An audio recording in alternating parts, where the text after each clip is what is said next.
fun, But Fitzgerald's a guy to me that I feel like he would sit back and relax and stay with Arizona as long as he can. I really think he's one of those players that's happy to stay.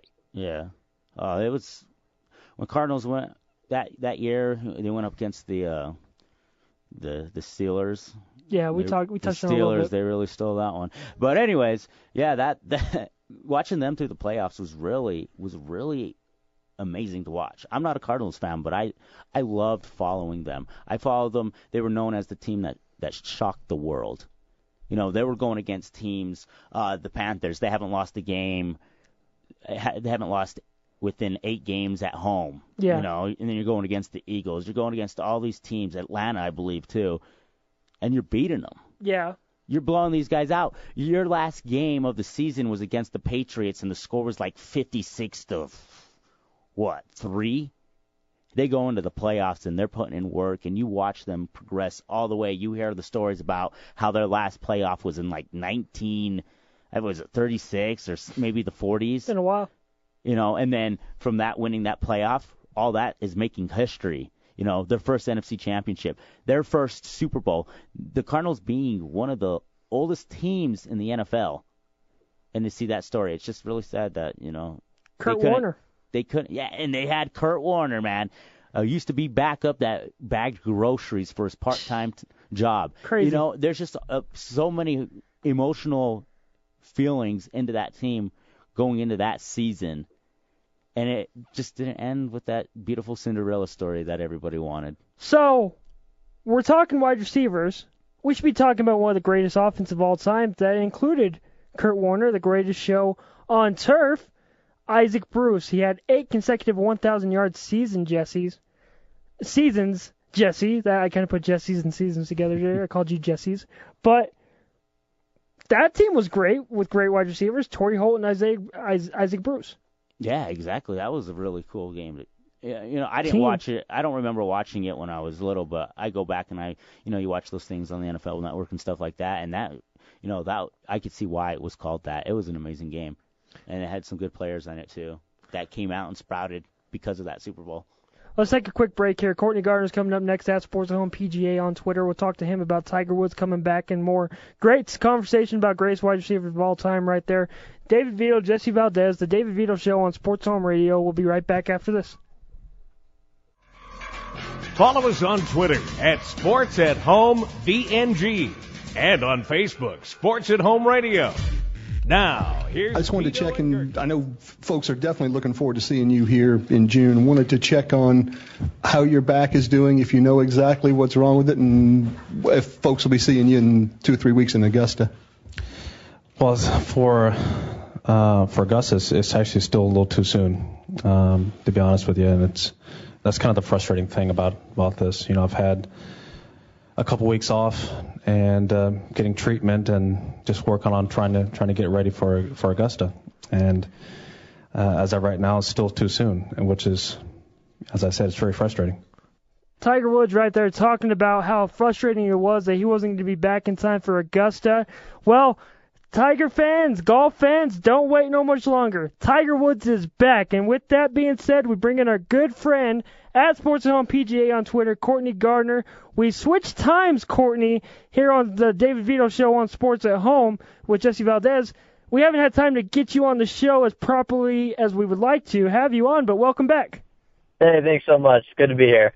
Courtney, we were talking a little bit of Tiger Woods right there. He had a clip right there saying he wasn't going to be ready for Augusta. His back's not quite yet ready. But he came out and said, you know what, his back's starting to feel better than ever. What can you tell us about Tiger Woods being back? Yeah, he shot 3 over today. Not the score that he was hoping to, shoot today, but being away from golf for 3 months competitively and having that back injury and come back, you don't expect him to shoot, the 5 under par or whatnot. He did shoot pretty decent, and he hit the ball pretty well, and he said himself that he had no back pain whatsoever. And he said himself as well that he hit the ball a lot better than his score shows. His approach shots weren't that well today, and that's why his score went down a little bit. But, hopefully he gets back to his 100% self and gets competitive again, and we can see the old Tiger again. Did he come back at the right time, or do you think he should have came back last tournament at the U.S. Open? Yeah, it's hard to tell. It all depends on what his doctors say and whatnot. I think it's fine to miss, 2 major tournaments. I think he comes back when he felt he was the most ready, and so coming back at his own tournament makes a lot of sense for a lot of people. So, he can prepare himself for the next 2 majors, and hopefully he does well there. Let's recap the U.S. Open a little bit since we got you onto the program today. There's a lot of history being made at the U.S. Open this past tournament, right? At the U.S. Open? Yeah, I mean, there was a lot of history. Martin Kamer, I couldn't believe how well he shot. He's shooting as well as he did within the first 2 days and continuing it the next Saturday and Sunday as well. It was just unbelievable to see. And, right now he's hitting on all cylinders. He has the right set of mind, the right everything in his golf game, and it's really cool to see. It's cool to see these other golfers step up and play well as well. But it's really been interesting to see Martin Kamer, the Players Championship and then the U.S. Open. It's just been really good to see, and it's good to see someone starting to dominate. Tell all of us and our listeners listening right now about Kamer. Where did he really come from? Because it seemed like, this guy was really a nobody till he started getting up there and started breaking records. Yeah, it's interesting that you say that because Martin Kamer actually used to be the number 1 rated golfer in the world, and that was just a few years back. So he brought himself up, got to number 1, and his mindset was, well, I'm here. I got the glory, now I just need to go and play golf every week. And he didn't really practice as much as what he needed to, and so he fell off kind of the face of the earth, so everybody lost his name.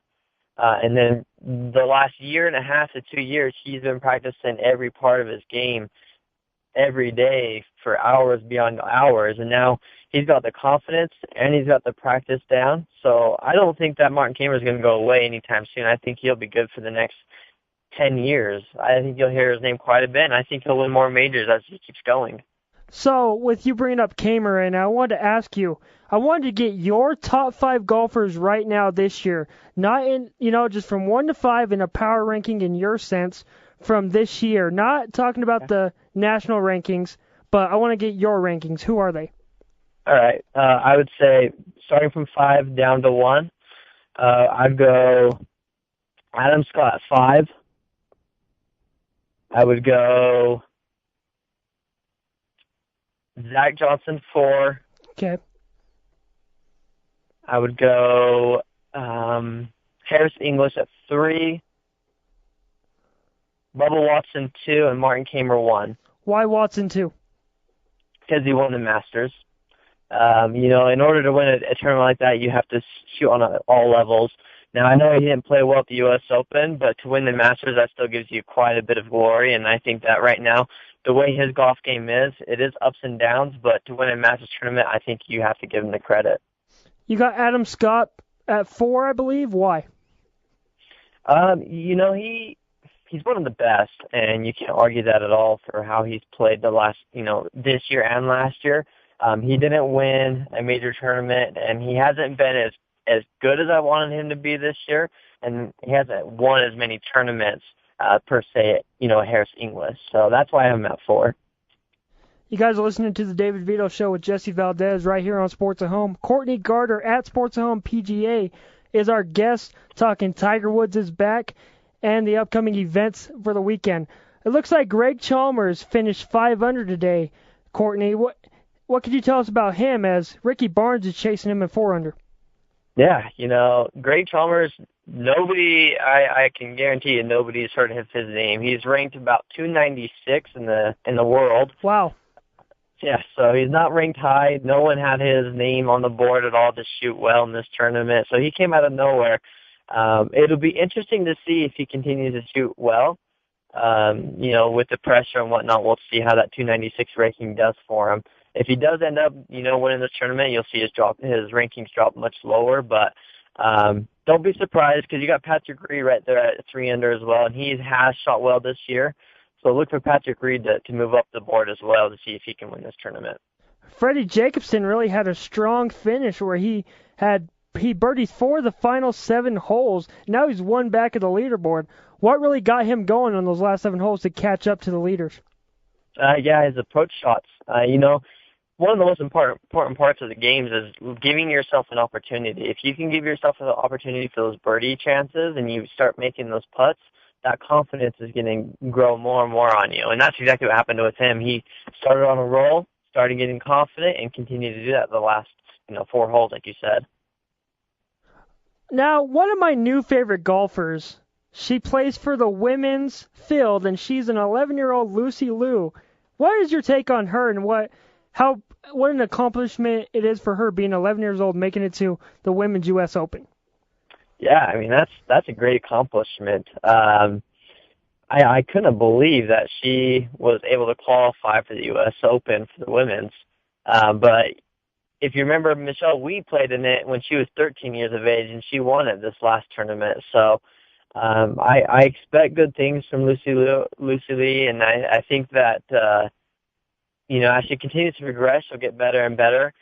Sometimes, starting off so young, it actually can destroy someone's golf game because of the pressure and whatnot. So that could happen, but, Michelle Wee won a major tournament, so it may take 5 to 10 years for her to do it, but if that's a great accomplishment to say I played a U.S. Open at the age of 11. Is that too young, though? Are we putting a spotlight on her at the wrong age?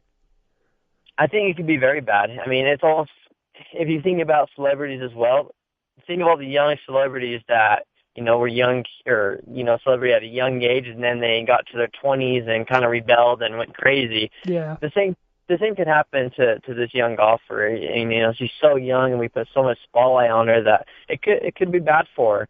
I guess it just depends how her parents handle it. It could be bad that her parents wanted her to play in this tournament. We'll have to see how it plays out. It could be good or bad. Did you love the press conference with her where she had the ice cream? Oh yeah, that was awesome. It's just, it really tells you that she's 11 years old at heart. She has a golf game of a 20-year-old, but yeah. 11-year-old heart. You brought up Michelle Wee. She won her first U.S. Open this year. You said it took her some time to get up there. And like you said, starting at such a young age, do you think all the pressure was put on her at a young age where maybe she was forced to succeed so fast, but she didn't? Yeah, absolutely. And I think that, we as, seeing someone so young play in the tournament, we're rooting for him so much that it puts more pressure on him, like you said. So I think that really got to her. And I think maybe she just had to step away from the game for a little bit and just, say, I want to do this for me, and go back out there, practice, and get better. But I think once she realized that she wanted to do it for herself and not for other people, she was able to play a lot better. Courtney Garter at Sports at Home PGA on Twitter. Can you tell me about the up-and-coming golfers that are coming into the scene on the men's side? Yeah, absolutely. So you got Patrick Reed. He is 23 years old. He has won quite a few tournaments this year. Look for him to continue to progress and get better. Martin Kamer, he's not as young as some of these other guys. He's 29 years old. But many people that win major tournaments are in their early 30s, high 20s. So look for him to win some more major tournaments. Look for him to continue to do well. Look at Jordan Spieth. I think he's the next Tiger Woods, in my opinion. Really? Yeah, he has. If you look at his golf game and you watch him golf, he has the mentality of Tiger Woods. He goes out there, and if he's doing it at 20 years of age, think of what he's going to be doing when he's 28 years of age. It's like LeBron James. He's better now than he was when he first started as a rookie. It's the same thing in golf. He's going to be amazing. I don't think that he'll win a major this year, but mark my words, he will win a major next year. Why? Why do you say that? Because if you look at the Masters, he took second. If you look at the Players' Championship, he took third. So these are the type of things that you want to see out of somebody that is so young and are able to handle that pressure and deliver. And even in the U.S. Open, he played decent. He didn't play great, but he didn't play bad. And that's something that I think that as a young person, that's only going to help you in the future. Look for him to win a major tournament next year. I think he'll do it. Courtney Garter with the prediction right there. Go ahead. That's right. And then Harris English, he's won a lot of tournaments this year. He's only 24 years of age. That's another one to look out for. If he can stay consistent, look for him to win a major as well. I don't know if he'll win it this year, next year, but I could definitely see him winning